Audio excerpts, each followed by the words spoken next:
अगर आप समय पर अपनी गलतियों को स्वीकार नहीं करते हैं तो आप एक और गलती कर बैठते हैं। आप अपनी गलतियों से तभी सीखते हैं जब आप अपनी गलतियों को स्वीकार करते हैं। हम चाहें तो अपने आत्मविश्वास और मेहनत के बल पर अपना भाग्य खुद लिख सकते हैं, और अगर हमको अपना भाग्य लिखना नहीं आता तो परिस्थितियां हमारा भाग्य लिख देगी। आप ये नहीं कह सकते हैं कि आपके पास समय नहीं है, क्योंकि आपको भी दिन में उतना ही समय मिलता है जितना समय महान एवं सफल लोगों को मिलता है। श्री कृष्णा कहते हैं, मुसीबतों से भागना नई मुसीबतों को निमंत्रण देने के समान है। जीवन में समय समय पर चुनौतियों और मुसीबतों का सामना करना पड़ता है, एवं यही जीवन का अटल सत्य है। एक शांत समुद्र में नाविक कभी भी कुशल नहीं बन पाता। विश्वास में वो शक्ति है जिससे उजड़ी हुई दुनिया में प्रकाश लाया जा सकता है।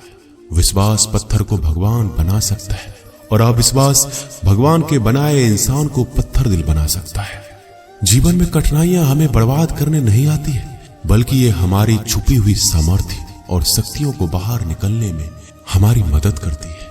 कठिनाइयों को ये जान लेने दो कि आप उससे भी ज्यादा कठिन हो।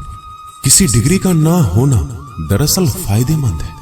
अगर आप इंजीनियर या डॉक्टर हैं तब आप एक ही काम कर सकते हैं, पर यदि आपके पास कोई डिग्री नहीं है तो आप कुछ भी कर सकते हैं। बारिश के दौरान सारे पक्षी आश्रय की तलाश करते हैं, लेकिन बाज बादलों के ऊपर उड़कर बारिश को ही अवॉइड कर देता है। ब्रह्मांड की सारी शक्तियां पहले से हमारी है।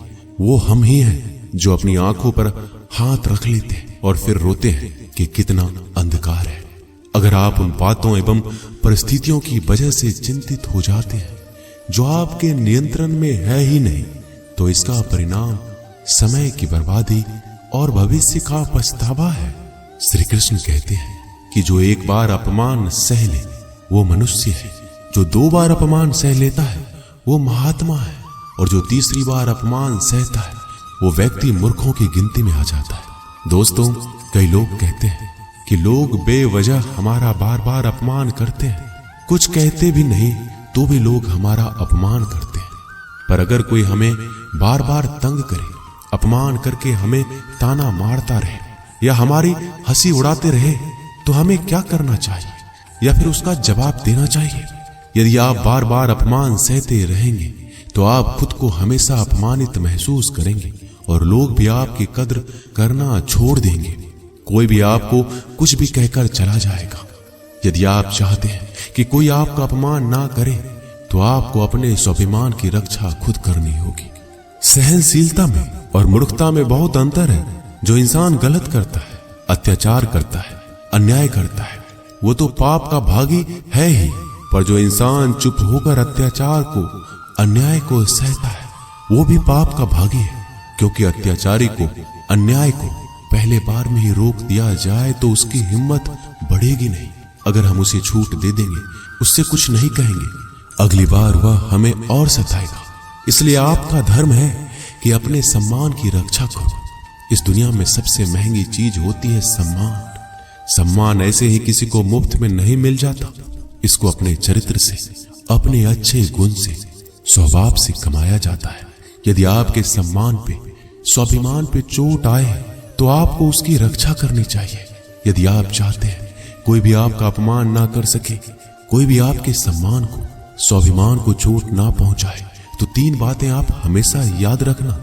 पहली बात, कुछ लोग कहते हैं हमें कोई कुछ बोल जाता है, हम तो चुप रह के सह लेते हैं, क्या करें, कैसे जवाब दें? तो अपनी इस आदत को बदलिए। कई लोग जो सहते रहते हैं और जब उनकी सहन शक्ति खत्म हो जाती है तो एकदम बम की तरफ फट जाते हैं। इससे उनके रिश्ते भी टूट जाते हैं और वो खुद भी पछताते हैं। हम जवाब देते हैं तो झगड़े हो जाते हैं, हम जवाब देते हैं तो हम बुरे बन जाते हैं। इसका कारण यह है कि आपको बात करना नहीं आता।